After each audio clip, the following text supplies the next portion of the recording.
저는 한 아이를 키우고 있는 40대 평범한 아줌마입니다. 다른 나라에는 시집살이가 잘 없다고 하는데 왜 이렇게 우리나라에서만 심한지 아직도 잘 모르겠어요.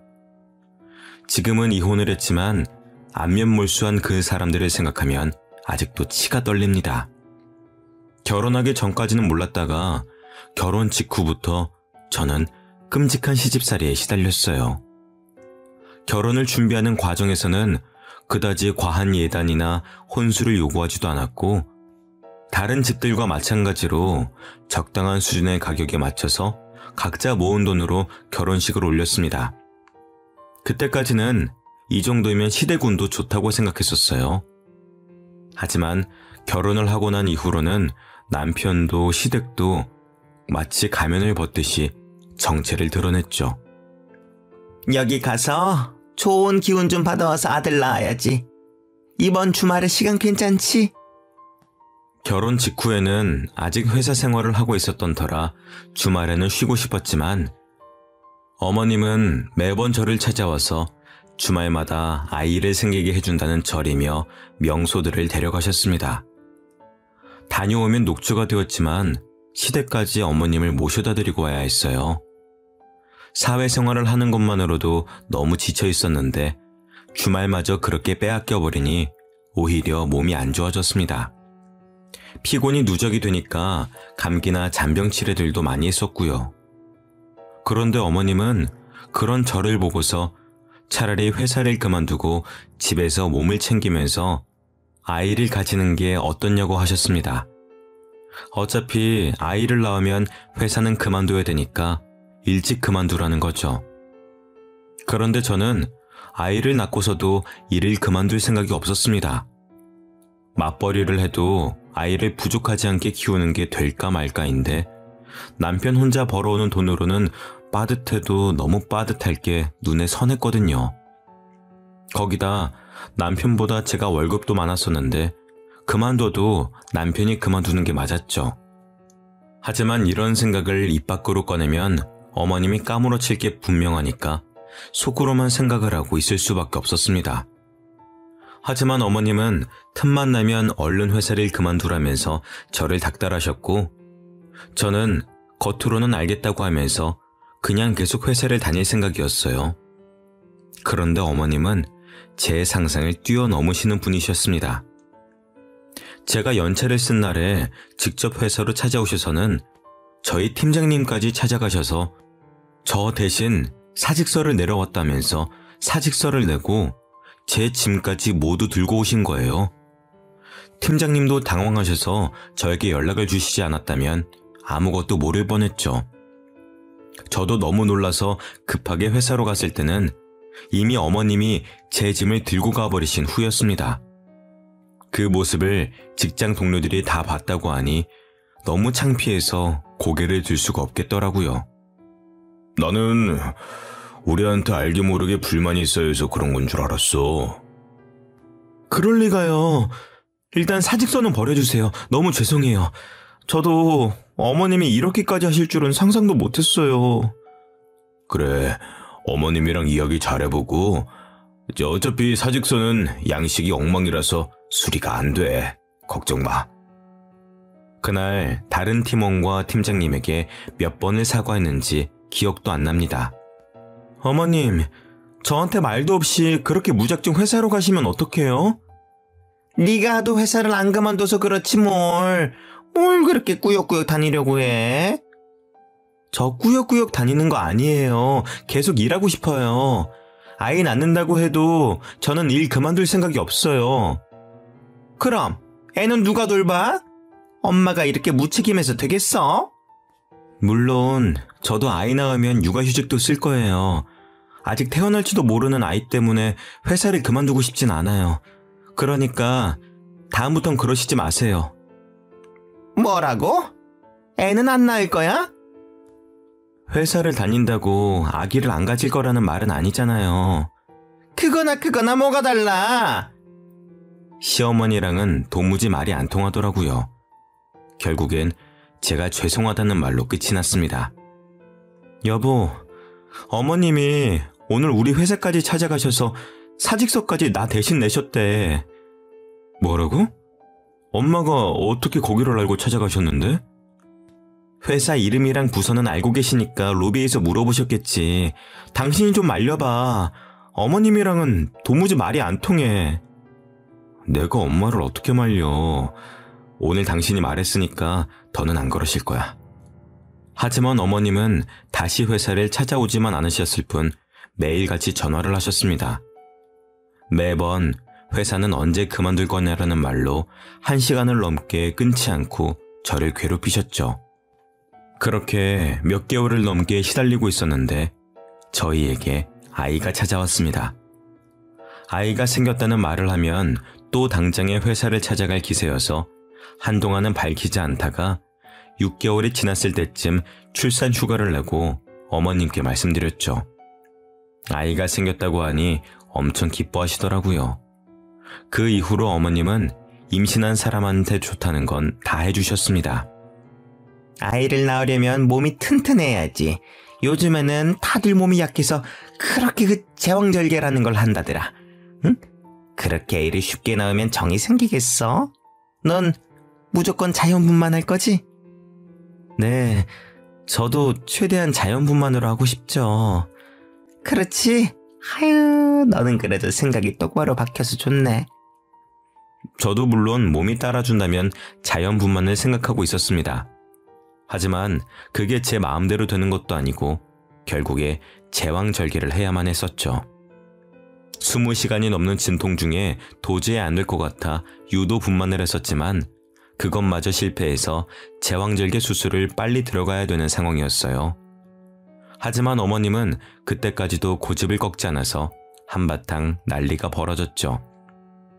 조금만 더 기다려봐요. 유도분만 주사까지 맞았으니까 애가 나오겠죠. 이미 기다릴 대로 기다렸습니다. 더 이상은 위험합니다. 네, 선생님. 얼른 수술해주세요. 이러다 저희 애부터 죽겠어요. 사돈, 너무 성급하신 거 아니에요? 조금만 더 기다려봐요. 지금이 몇 시간째예요. 당신네들 손자 때문에 우리 애 죽일 셈이에요? 죽이다뇨. 옛날에는 자연분만 집에서도 하고 다 아무렇지도 않았었는데 왜 쟤만 저렇게 난리를 떨어요? 괜히 엄살 부리는 거 아니에요? 그리고 사돈 손자이기도 해요. 사돈, 지금 그게 20시간을 넘게 배 아픈 애한테 할 소리예요? 선생님, 그냥 무시하고 수술해주세요. 더는 우리 딸 아픈 꼴 못 보겠습니다. 결국 남편은 그 사이에서 이러지도 저러지도 못하다가 부모님들끼리의 싸움으로 번졌고 저희 부모님이 일단 얼른 수술해달라며 재촉한 덕분에 무사히 아이를 낳을 수가 있었습니다. 거기다 아이를 낳고 나니 저는 도로 찬밥 신세가 되어버렸습니다. 아직 몸이 퉁퉁 부어서 앉는 것도 힘들었었는데 어머님은 제 병실을 떠나질 않으셨습니다. 그래서 애는 또 언제 볼 수 있다니? 병실에는 언제부터 같이 있을 수 있대? 그건 조금 있다가 간호사분 들어오시면 물어볼게요. 그렇게 멍하니 있지 말고 운동도 할 겸 직접 가서 물어보고 와. 네가 그렇게 게으르니까 애도 한 번에 못 낳고 수술까지 한 거야. 2인실을 혼자 쓰고 있는데 몸도 건강하신 어머님은 굳이 저를 시켜 먹으려고 하셨습니다. 거기에 대답할 힘도 없어서 침대에 축 늘어져만 갔죠. 아이가 태어난 지 3일쯤 지나서 제 병실에 함께 있기 시작하니 불편함은 극에 치달았습니다. 시어머니는 손주가 그렇게 좋으신지 하루 종일 아이만 보고 계셨었고 시누이는 담배를 피우고 제 병실로 들어와 냄새를 풀풀 풍기면서 아이 옆에 있었죠. 형님, 갓난아이도 있는데 담배 피우시고 1시간 정도는 냄새 빼시고 들어오시면 안 될까요? 옳게, 왜 이렇게 예민해? 옛날에는 이런 거 신경 안 써도 다 잘 컸어. 무슨 1시간씩이나 밖에 있어? 옳게, 유난 떨지 마.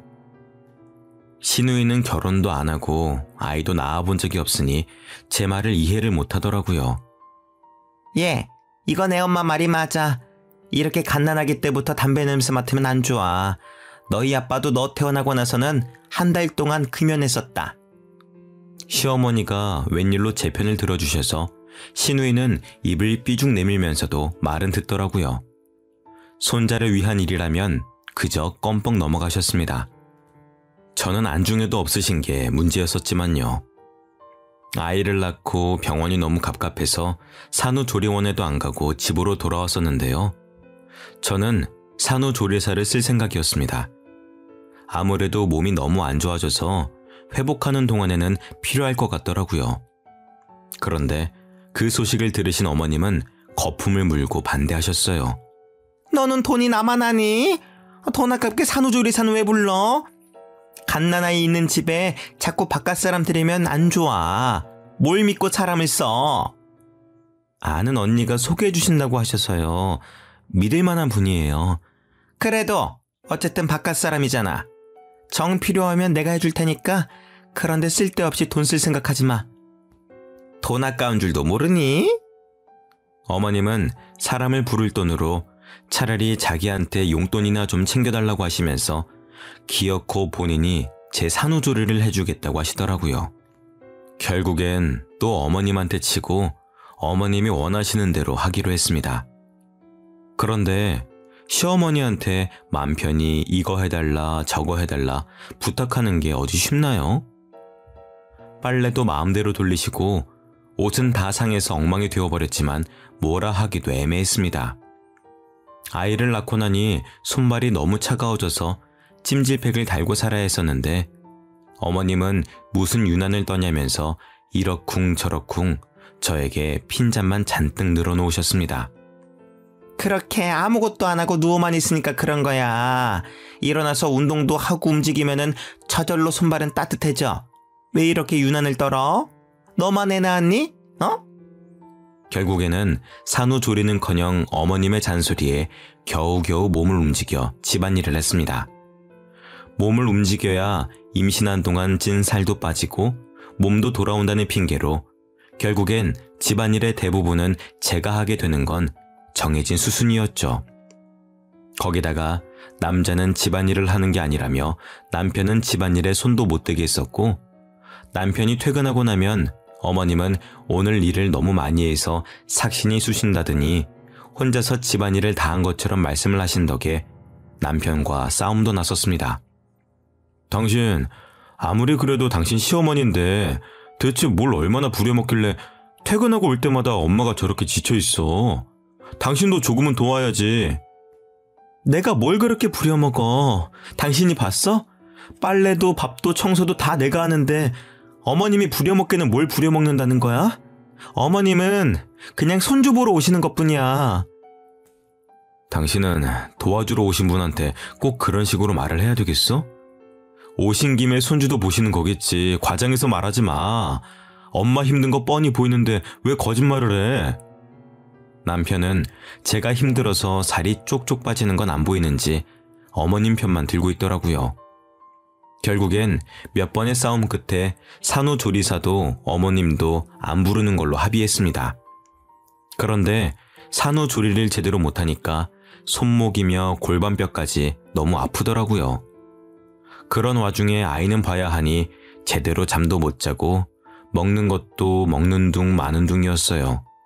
시간이 갈수록 몸이 망가지는 게 느껴지더라고요. 결국엔 복직을 해야 될 때까지도 몸은 몸대로 망가져서 회복도 못하고 아이를 맡길 곳도 없어서 회사도 그만두고 집에서 프리랜서로 간간히 일하면서 아이를 돌봤습니다. 집안에서 담배를 뻑뻑 피워대는 시누이가 있는 시댁에 아이를 맡길 수도 없는 노릇이었어요. 남편에게 육아휴직을 내라고 하고 싶었지만 회사가 작으니 그런 휴가도 쓰는데 눈치를 주더라고요. 결국엔 남편이 돈을 벌고 저는 강제로 주부가 되어버렸습니다. 남편 혼자 회사에 다니기 시작하면서 저는 혼자 독박 육아를 해야 됐어요. 복직을 할 예정일 때와 돌아갈 곳이 사라지고 나니 남편의 태도가 완전히 바뀌더라고요. 당신은 집에서 살림만 하면서 집 반찬이 이게 뭐야? 나도 애 보느라 정신없어. 이 정도 반찬이라도 해놓은 게 다행인 줄 알아. 아무리 그래도 너무하잖아. 아니면 엄마한테 반찬이라도 조금 얻어오든가. 아니면 장모님은 이런 거 안 도와주신대? 일도 안 하시잖아. 당신, 내가 시어머니 부려먹는다고 뭐라 할 땐 언제고 왜 우리 엄마는 부려먹으려고 해? 당신 입에 들어갈 반찬을 우리 엄마가 당신 뭐가 예쁘다고 해다가 바치겠어? 말이 그렇다는 거지. 안 그러면 당신이 신경을 더 써주든가. 뭐가 그렇게 불만이 많은지 제가 뭘 하든 불만이 튀어나오기 바빴습니다. 전업주부로 사는 동안 남편이 저를 무시하는 말에 오기가 생겨서 어떻게든 다시 복직해서 그런 소리가 쏙 들어가게 해주고 싶었죠.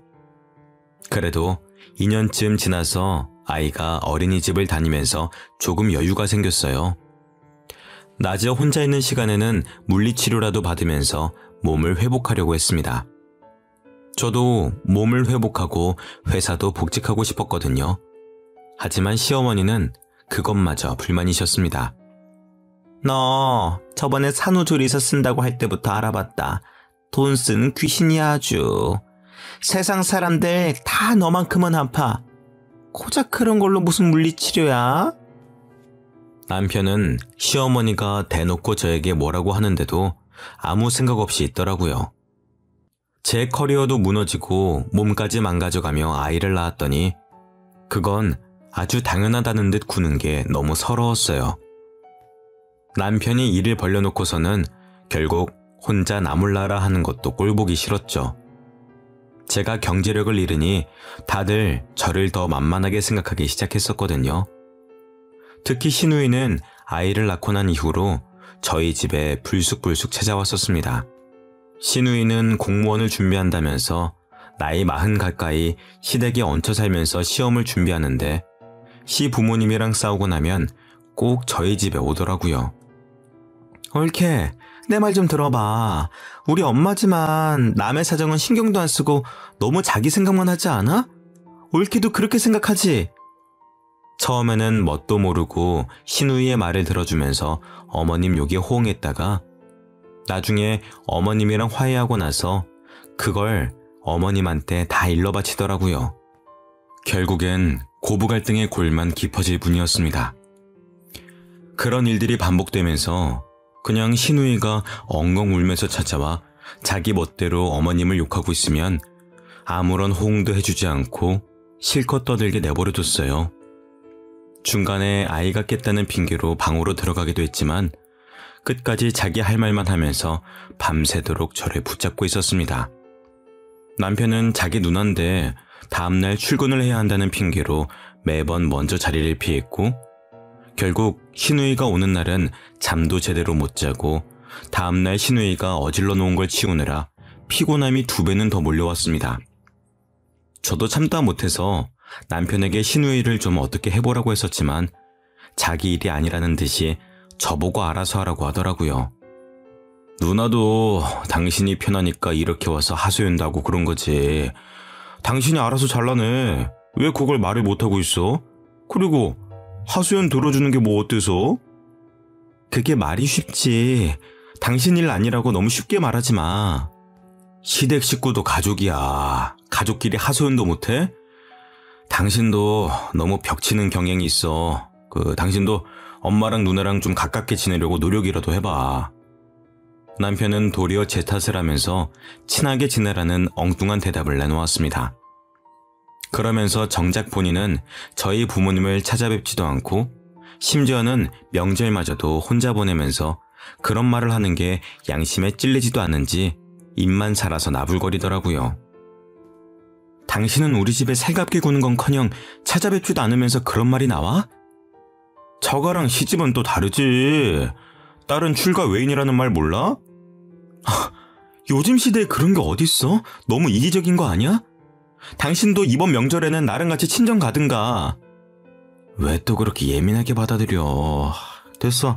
그만 말하자. 남편은 괜히 불리해지니까 말을 끊어버리더라고요.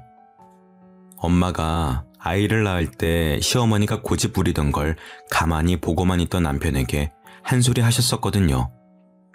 그 일 이후로는 저희 부모님은 뵙기에 껄끄러운지 명절에도 저만 혼자 친정으로 보내더라고요. 저희 부모님은 괘씸해하는 듯 하셨지만 굳이 남편을 따로 찾진 않으셨습니다. 그렇게 저만 따로 명절에 찾아가는 게 익숙해졌을 때쯤 일이 터졌습니다. 명절에 친정에 가니까 엄마가 안색도 안 좋고 몸이 퉁퉁 부어있더라고요. 엄마, 얼굴이 왜 이래? 안색이 너무 안 좋은 거 아니야? 몸도 부은 거 같은데? 내버려둬. 그냥 나이 먹으니까 안색도 안 좋아지는 거지. 몸도 이거 나이 들어서 살찐 거야. 아무리 나이를 먹었다고 해도 이건 심하잖아. 병원도 안 가봤지? 이런 걸로 무슨 병원까지 가. 괜찮아. 조금 쉬면 다 괜찮아져. 조금 쉬고 괜찮아지는 거면 병원은 왜 있어? 얼른 옷 입어. 병원 가자. 얘가 왜 이래? 됐어. 공휴일이라서 병원비도 비쌀 텐데. 나중에 연휴 끝나고 내가 가볼 테니까 얼른 앉아. 엄마는 한사코 연휴가 끝나면 가볼 테니까 신경 쓰지 말라고 했었지만 지금까지도 안 갔는데 연휴가 끝난다고 갈 리가 없었어요. 결국엔 엄마를 억지로 일으키다시피 해서 병원으로 향했습니다. 그런데 병원에서 가보니 응급실에서도 저희 엄마 상태를 보고 몇 가지 질문을 하더니 표정이 심각해져서는 검사를 한번 받아야 될 것 같다고 하더라고요. 아유, 됐어요. 여기서 주사 한 방 맞으면 다 괜찮아질 텐데 뭘 그렇게까지 해요. 엄마는 괜히 의사가 쓸데없는 검사를 한다면서 제 말도 듣지 않으셨죠. 그래도 이왕 여기까지 왔는데 검사 받아보기나 하자. 그래요. 아빠 말이 맞아. 엄마 지금 피곤해서 그런 게 아니라니까? 엄마는 결국 아빠와 제가 설득에 설득을 거듭한 후에야 검사를 받아보셨습니다. 검사를 해본 결과 엄마가 신장 기능이 너무 떨어져서 투석을 받아야 된다고 하더라고요. 지금까지 어떻게 참으셨어요? 혈뇨도 보시고 몸이 안 좋은 걸 느끼셨을 텐데. 저는 그냥 나이 들어서 그런 줄 알았죠. 많이 심각한 건가요? 당장 투석 일정부터 잡아야 될 것 같습니다. 일단 입원하셔서 이번 주부터 일단 투석 들어갈게요. 이번 주부터요? 병원 왔다 갔다 하면서 받는 거 아닌가요? 그건 환자분들 상태마다 다른데 환자분은 상황이 심각하셔서 일단 입원하셔야 됩니다. 신장 이식 받으시면 제일 좋은데 혹시 가능하신 분 있으신가요? 저요. 제가 할게요. 너는 몸도 안 좋은 애가 무슨 이식이야. 내가 할게. 너희 엄마 이렇게까지 될 동안 몰랐던 나도 책임이 있어. 아빠와 저는 서로 자기가 이식을 하겠다며 나섰었지만 검사 결과 저희 둘 다 부적합 판정을 받았습니다. 아빠는 당뇨가 있으신 데다 저도 신장 기능이 떨어지는 편이라 이식이 안 된다고 하더라고요. 괜히 제가 몸 관리를 못해서 이식을 못 해드린다는 마음에 너무 죄송했습니다. 안 맞을 수도 있지. 그게 어디 네 마음대로 되는 거니? 신경 쓰지 마. 엄마는 신경 쓰지 말라고 하셨었지만 그게 어디 마음이 편하겠어요? 명절 내내 엄마와 아빠와 병원에서 생활하다가 축 처진 채로 집으로 돌아갔습니다. 안 좋은 일이 있었다는 게 얼굴에 다 드러났는지 남편이 웬일로 친정에서 있었던 일들을 묻더라고요. 당신 처가에서 무슨 일 있었어? 왜 이렇게 표정이 안 좋아? 엄마, 병원에 입원하셨어. 입원? 갑자기? 어디가 안 좋으신 건데? 사고라도 당하신 거야? 신장이 안 좋으셔서 신장 이식자 구할 때까지 투석 받으셔야 된대. 당신이나 장인어른 신장은 안 맞대? 당연히 다 검사해 봤지. 아빠는 당뇨라서 안 되고 나는 신장 기능이 떨어진대. 그럼 이식은 누구한테 받으실 수 있는데? 기증자 기다려야지. 빨리 나타나야 할 텐데. 남편은 제가 기증자를 기다린다는 말에 입을 꾹 다물더라고요. 괜히 제가 남편에게도 검사를 받아보라고 할까봐 그러는 게 뻔히 보였어요. 그리고 며칠이 지나고 남편은 괜히 찔렸는지 병문안을 가자고 먼저 이야기를 꺼내더라고요. 그래도 병문안은 가봐야지. 병원이 어디라고 했지? 나 퇴근하고 같이 가자. 그리고 병문안을 가보니 남편이 왜 병문안을 가자고 했는지 알 것 같았습니다. 장모님 소식 듣고 제가 얼마나 놀랐는데요. 몸은 괜찮으세요? 괜찮아. 뭘 그렇게 걱정을 해. 신경 쓸 필요 없어. 마음 같아서는 제 신장이라도 이식해드리고 싶었는데 얼마 전에 회사에서 건강검진을 해보니까 저도 당뇨가 조금 있더라고요. 도움이 못 돼드려서 죄송해요. 남편은 혹시나 제가 신장 이식을 해달라고 말을 꺼낼까봐 먼저 선수를 치려고 병문안을 온 거였습니다. 어찌나 안타까운 척을 잘하는지 깜빡 속아 넘어갈 뻔했죠. 검진 결과서라도 들고 오라고 따지고 싶었지만 괜히 몸도 안 좋은 엄마 앞에서 목소리를 높여봤자 좋을 게 없으니 꾹 참고만 있었습니다. 남편은 제가 이럴 거라는 걸 알고 저희 부모님이 계신 자리에서 말을 한 것 같았어요.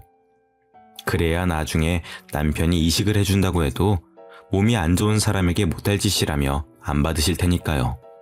남편이 이런 데는 머리를 잘 굴리더라고요. 그런데 1인실이라 그런가 아버님 짐도 꽤 많아 보이시네요. 입원하고 난 이후로는 그냥 나도 여기서 같이 지내고 있어. 집은 가끔씩 옷만 새로 가지러 갈 때 가고 나머지는 그냥 여기서 살고 있지.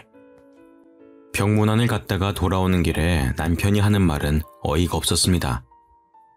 근데 장인어른하고 장모님 두 분 일도 안 하시는데 1인실 비용은 어떻게 감당하시려고 저렇게 대책도 없이 떡하니 잡아놓으신 거야? 미리 말하는데 난 병원비 못 보태드려. 남편은 혹시나 자기에게 도움을 청할까봐 걱정이 됐었는지 이리 차단을 해버리더라고요. 어처구니가 없었습니다. 저희 부모님이 일을 안 하시긴 했지만 살고 있는 빌라 건물주이시거든요. 그 빌라 말고도 다른 건물 2개가 더 있으시고요. 젊은 시절에 악착같이 모아서 저 다 키워놓으시고 재테크 하시던 게 대박이 나셔서 그제서야 건물도 몇 채 사놓고 겨우 노후 자금을 모으시기 시작하신 정도였어요. 그러니 돈을 안 쓰시는 게 습관이 되셔서 병원에도 안 가려고 하시고 겉보기로만 봐서는 건물주라는 걸 모를 정도였거든요. 어차피 빌라도 관리를 해야 되니까 그 건물에서 살고 계신 거였는데 남편은 그걸 보고 저희 집이 가난하다고 믿고 있는 것 같았습니다. 당신이 보태줘봤자 뭐 얼마나 보태줄 수 있다고 그렇게 말해? 애초에 당신한테 손 벌릴 생각도 없었어. 그러면 말고 당신 나중에라도 딴소리 할 생각하지 마. 당신이 먼저 그렇게 말한 거야? 남편은 퍽이나 걱정이 됐었는지 끝까지 돈은 못 보탠다는 말을 하더라고요. 어쩌다가 이런 남편을 만난 건지 제 자신이 너무 한심스러웠습니다. 그리고 얼마 지나지 않아 신우이가 또 저희 집으로 찾아왔어요. 하지만 술도 마시지 않았고 밤이 아닌 아침부터 찾아왔다는 게 평소와 달랐습니다. 심지어는 손에 과일도 한가득 들고 왔더라고요. 형님, 이렇게 아침부터는 어쩐 일이세요? 왜? 올키가 혼자 집안일 하기 힘들 테니까 내가 도와주려고 왔지. 그동안 신세진 것도 많은데 이렇게라도 갚아야 되지 않겠어? 신우이는 무슨 바람이 들었는지 저희 집에 들어와 처음으로 집안일을 도와주더라고요. 웬일로 조카 앞에서 담배 냄새도 다 털어내고 들어오는 모습에 뭔가 꿍꿍이가 있는 건가 의심부터 하기 시작했는데 역시나 제 예상이 맞아떨어졌습니다. 올케네 부모님 집 빈다면서? 소식 다 들었어. 병원에서 거의 사신다며. 네, 그런데 왜요? 그럼 올케 부모님 집은 비는 거 아니야? 다른 게 아니라 나도 이제 독립할 때가 된 것 같아서. 지금 뭘 말씀하시고 싶은 거예요? 저희 집이라도 빌려달라는 말씀이세요? 어차피 두 분 다 병원에서 생활하신다면서 집 비워놓으면 뭐해? 내가 들어가서 깨끗하게 살게. 나도 나이가 있는데 이제 독립도 해야지. 네, 독립하세요. 누가 하지 말라고 했어요? 형님이 독립하시는 거랑 저희 부모님이 집이 비는 건 완전히 별개 문제죠. 저희 부모님 짐도 있는데 어떻게 남을 집에 들여요? 가족끼리 꼭 그렇게 선을 그어야 되겠어? 올케랑 내가 가족이니까 올케 부모님이랑도 가족이지. 어떻게 남이야. 짐 있는 건 난 신경 안 쓰니까 괜찮아. 가족이요? 그렇게 가족 운운하시는 거 안 부끄러우세요? 그렇게 가족 같은 사이인데 저희 엄마 병문안이라도 한번 오셨었어요? 신장 이식이라도 해주실 거예요? 옳게 사람 그렇게 안 봤는데 무섭네. 지금까지 우리 신장이나 노리고 있었던 거였어? 제가 왜 이식을 못 해드리는데요? 아이 낳고 제대로 몸 관리할 틈도 없어서 그런 거잖아요. 형님이 먼저 그런 식으로 말 안 꺼내셨으면 저도 이런 말 안 했겠죠. 대체 사람이 어디까지 양심이 없으면 그런 생각이 가능한지 도무지 이해할 수가 없었습니다. 언제 회복하셔서 집으로 돌아오실 줄도 모르는 건데 무작정 그 집에서 살겠다는 게 제정신인가요? 시누이와 말씨름을 하고 있는 와중에 남편이 뭘 두고 갔는지 집에 다시 들어오더라고요. 누나는 아침부터 무슨 일이야? 뭐 두고 간 물건이라도 있어? 당신이 형님한테 말했어? 내가 뭘 말해?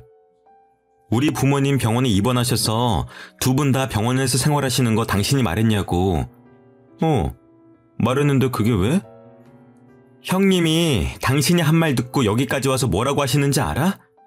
그럼 이제 우리 부모님 집이 비니까 자기가 거기 들어와서 살겠다네? 저는 당연히 남편이 제정신이냐며 시누이에게 화를 낼 줄 알았습니다. 그런데 제가 사람 파악을 잘못해도 한참 잘못했던 거죠. 남편은 그럴 수도 있지 않냐면서 자기 누나가 돈 몇만 원 정도만 월세로 내고 그렇게 살면 저희 부모님도 조금이라도 돈을 받으니 좋지 않냐고 하더라고요. 저는 그렇게까지 남편의 인성이 개차반인 줄 몰랐습니다. 그럴 수도 있잖아. 어차피 비는 집이고 장모님 병원비도 한두 푼이 아닐 텐데 누나가 그 집 들어가서 한 달에 20만 원 정도만 보태드려도 이득 아니야? 너는 우리 엄마 몸이 안 좋아서 병원에 있다는 자각이 있긴 해? 거기 부모님 짐도 있고 언제 이식받아서 퇴원하실지도 모르는데 어떻게 거길 들어가서 살아? 솔직히 기증제 찾는 일이 그렇게 쉬운 일도 아니고 얼마나 오래 걸릴지도 모르잖아. 이런 식으로라도 내가 병원비를 보태주겠다는데 그것도 싫어? 그럼 말아. 난 병원비 안 보태. 누가 병원비 보태달래? 당신이 주는 푼돈 우리도 필요 없어. 누가 누구를 거지로 보는 거야? 당신 주제 파악이나 해. 형님, 독립이 그렇게 하고 싶으시면 여기서 살아요. 저는 더는 이 남자랑 못 살 것 같더라고요. 시누이에게 정독립을 하고 싶으면 저희 집에서 살라고 하고서는 그대로 짐을 싸서 저희 부모님 집으로 제가 들어왔습니다. 그동안 간병 때문에 아버지가 관리 못하시던 건물을 제가 대신하고 있었거든요. 내친 김에 그냥 제가 그 집에서 살면서 관리하기로 마음을 먹었습니다. 그게 훨씬 편하니까요. 그렇게 집을 나온 후 시어머니에게는 또 전화가 끊이질 않았어요. 너는 애가 왜 이렇게 모난 구석이 많아? 그냥 넘어갈 일도 꼭 선을 그으면서 너 하고 싶은 대로 고집을 부려야 마음이 편해? 왜 이렇게 애가 이기적이야? 어머니, 대체 누가 이기적이라는 건데요? 그렇게 가족 같은 사이라고 하시면서 병문안 한 번 안 온 사람이 뻔뻔하게 집을 달라고 하는데 그걸 참아드려야 하는 거예요? 그게 그렇게 어려운 부탁이야? 그냥 사돈 퇴원하실 때까지 빌려주는 게 뭐 그리 어려운 일이라고 일을 이렇게 복잡하게 만들어? 집 나가면 끝이야! 집 나가면 끝인 게 아니라 끝이라서 집을 나온 거예요. 저는 이제 더 같이 살 마음 없어요. 이제 가족이 아니니까 집도 당연히 안 빌려줄 거고요. 부부 사이에 끝이 그렇게 쉽니? 너희 부모 닮아서 너도 생각이 없기는 마찬가지네. 돈이 없으면 눈치라도 있어야지. 너 이혼해도 위자료는 한 푼도 못 줘. 위자료요? 그깟 푼돈 저도 필요 없어요. 그리고 저희 부모님이 생각이 뭐가 없는데요? 돈도 없으면서 병원 1인실을 쓰는 게 생각이 있는 사람이니? 그러면서 나중에 돈 빌려달라고 할 게 뻔하지 뭐. 쓸데없는 걱정하지 마세요. 저희 집에 차고 넘쳐나는 게 돈인데 남편 도움은 필요 없어요. 돈 빌려달라고 하지 않을까 걱정하던 건 저희 부모님이었다고요. 시어머니와의 전화를 끊고 얼마 지나지 않아 남편이 찾아왔습니다.